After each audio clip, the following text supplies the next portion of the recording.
Okay, so no time to cook again. Nandito kami sa Happily. Order kami ni Dada ng dinner. Pasok tayo sa loob.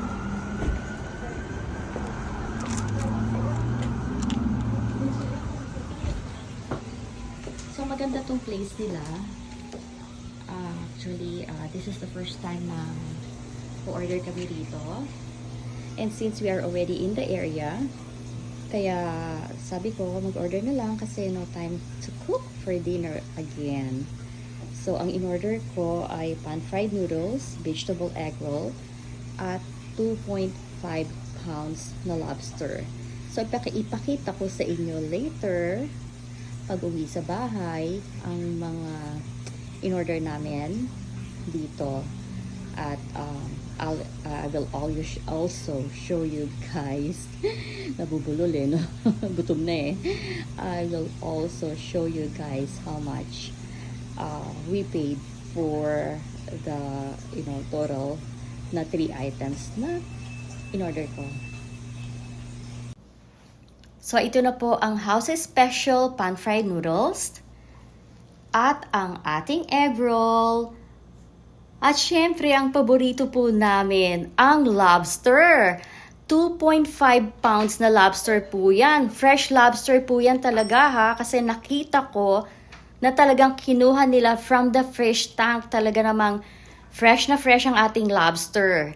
Okay, so ang total po na binayaran namin ay $98.77. Ang ating pan-fried noodles, $16.95. Ang egg rolls, $8.25. At ang ating 2.5 lobster, $65. So, a total of $98.77 plus, syempre, magbibigay tayo ng $10 tip. Ang pinaka-total po natin ay $108.77.